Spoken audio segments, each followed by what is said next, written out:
Hey, what's up you guys? My name is Lilli and I'm the creative director here at Bubblegum Cartoons, and today I'm going to be showing you something a little more traditional art-wise. I'm going to be doing a Copic tutorial today. I'm drawing a little hula girl with her little toucan friend, and I thought I'd show you my process from start to finish. So first of all here I'm going to be doing this huge undersketch. This is what us artists always do when we're sketching characters. We kind of build them up with a bunch of shapes and lines of direction, and we just kind of try to figure out who this character is, how they're standing, what they look like. So here I'm just sketching traditionally.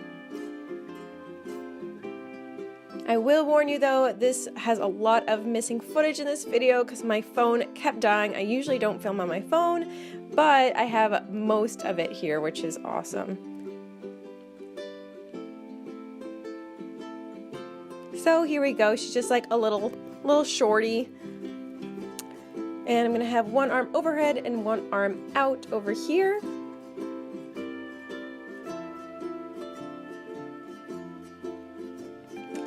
As you guys can see, I kind of spin my paper. That's because when I'm at work, I'm used to having a traditional animation wheel. That way I can spin it and then the curves will be most comfortable for my hand. So as you can see here, sometimes to get the curve of the face or the eyes or something really crucial, I like to spin my paper. It's a lot easier when you have the peg bar and the board and stuff like that. However, yeah, this works for now. If you guys tend to not like what you're working on, there's no shame in just erasing it and trying again. You want to get just the right angle. And yeah, you'll see I'll, erase the limbs over and over again. I'll try to measure them so they're the correct length and they match each other.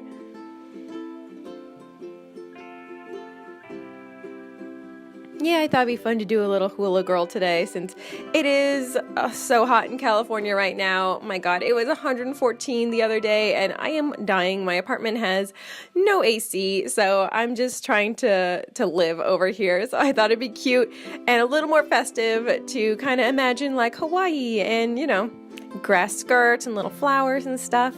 So that's why I'm drawing a hula girl today.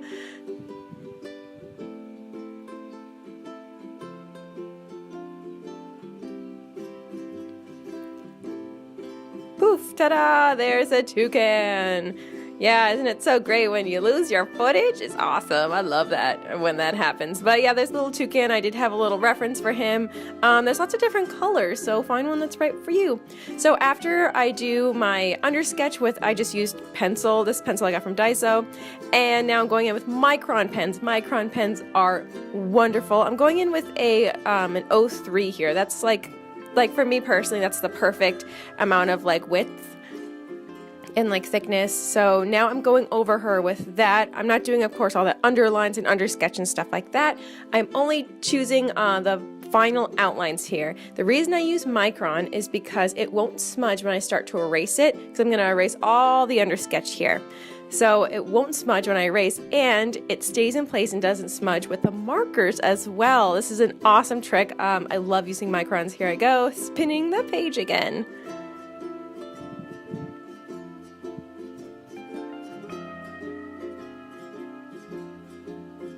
Fun fact, I actually might be going to Hawaii in August this year. I'm really excited. I've never been before, and I would love to take a hula lesson. That would be really fun. I've never done it before.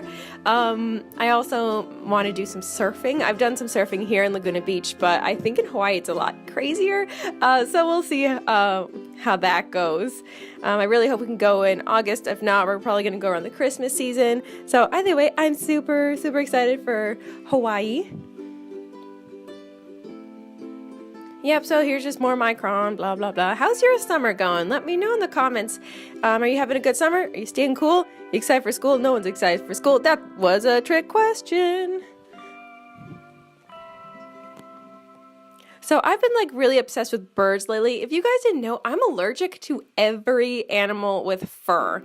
And no, I can't do hyperallergenic because I'm allergic to their saliva, and the oil in their skin. So I've been obsessed with bird videos. In particular, I love toucans and cockatiels. I'm basically obsessed with cockatiels. I looked into getting one, and they live like 30 years. You have to like write them into your will. So I don't think I could give them a happy enough home. So I'll just admire them in videos for now. Do you guys have birds? What do you like about them? What do you not like about them? I think they're adorable. I love the little songs they sing. I love the little games they play. I like it when they knock over cups and they get all excited. But yeah, I'm loving birds right now. Alright, so now I'm just finishing inking and everything. Everything's in black except for I decided her hula skirt is going to be in green. That way it'll just mix with the markers better. Here we go. It's erasing time. Get rid of all those mistakes. It's not really mistakes. There's no mistakes in art. There's just corrections that need to be made. Erase, erase, erase.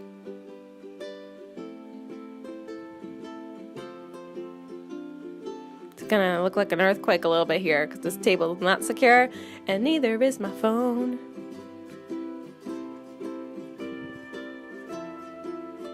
Alright, so once we are done with erasing, we can get to the Copics. This is the fun part. A lot of people think it's paints, but it's actually not. They're alcohol-based markers. I have this set, I'll show you in like just a minute. I have this rainbow set. It's kind of like just basic colors. There's a couple pastels in there. It's a lot of bright colors. I have like a little bit of everything. I also have a warm gray collection as well. I recommend starting off with warm grays first if you don't want to commit, because these are pretty pricey markers. But this is something I'm willing to splurge on because the quality is just so good. Do not get dupes for these. You gotta get the real Copics. And I don't say that about much, but definitely Copics. So this is a big thing I learned from work is actually blending the markers, which you're like, oh my god, I'm sure lots of you are cringing out there. You're ruining your markers. No, this is what you do when it's kind of like an insecure thing. It's like, okay, so I have the sand marker is what she's doing for the shadows of her skin tone, and it's pretty dark and pretty strong. So I use a lighter brown color and I mix it with that brown color to kind of spread it out and kind of make it easier to control. So as you see, I'm kind of doing the shadows of her skin first, and then I kind of wipe out to a lighter color. This will kind of show more of like the highlight. You can see I left kind of the bridge of her nose and her cheeks bare. That's because I'm going to be going in with blush. And one of my favorite things to do with blush is have little highlights on her cheeks, so I kind of leave that spot alone so I don't accidentally bleed out into it. There's a very small bleed factor with these markers, but you know, just work very carefully, work with a light hand.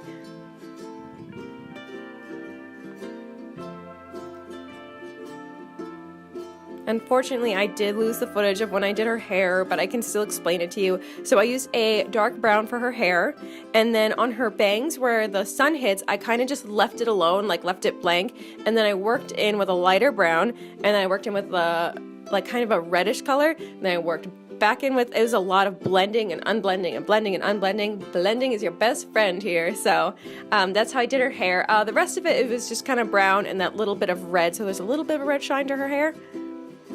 I do use, I typically use the chiseled, I don't use the chiseled end, I use the pointed end of the Copic just because you get like a lot more precision. If I'm coloring in a large space, I'll use the chiseled end. The chiseled end also tends to be a little bit lighter in color than the pointed end.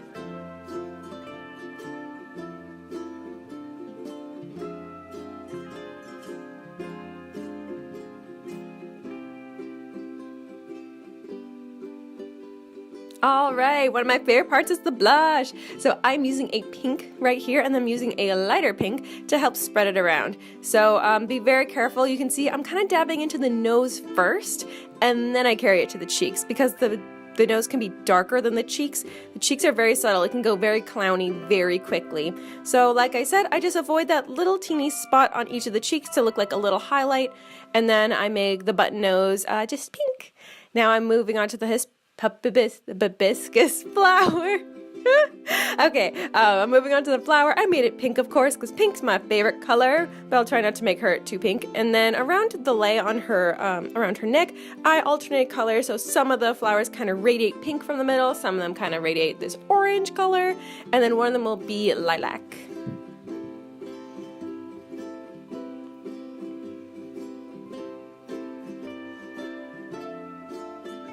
On the inside of her mouth, I'm just using this garnet color and the same pink I used for her nose. Alright, now I'm just filling in her eyelashes. The reason I did not use micron, because I've done this before and it's a big mistake, do not use micron on her eyelashes because you will smudge it. And ta-da, the toucan is colored in. Ugh, I hate it. Ugh, sorry guys. Alright, so these are the colors I used for the toucan, for his nose and his body. He's really just black with some highlights to kind of show the difference between his wing and his body. And now I'm going to be doing the fun part. This is the grass skirt. It has a nice flow to it. So you think it's mostly green, right? But I'm actually going to be mixing a lot of colors. You might think brown won't really look that great, but it'll actually give it a lot of depth and tone. So right now I'm using the deepest green I have, as well as this kind of like greenish yellow light color. And I'll be using this with the dark green to kind of blend and use them together. And then I'll also be using the green by itself, so it'll be a little stronger as well.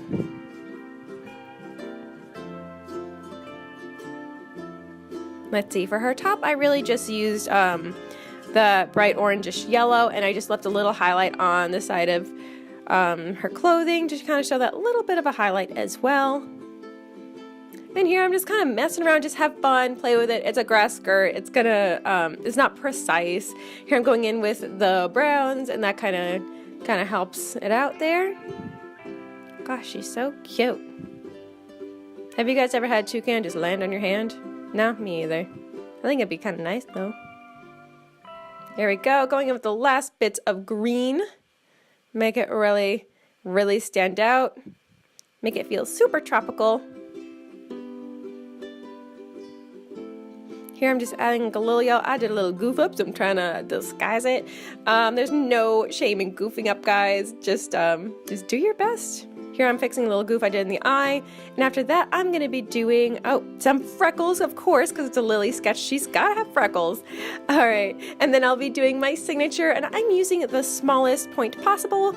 And yeah, I've been working on my artist signature for a while. If you guys want a video on how to make your own personal signature, let me know. I can totally do a video on that. But mine is just like super curly cursive. So yeah, I hope you guys liked this. I'm so sorry about the lost footage, but if you guys want to see another one, let me know. All right, guys, enjoy. Bye-bye. Bye. Stay inspired. Bye.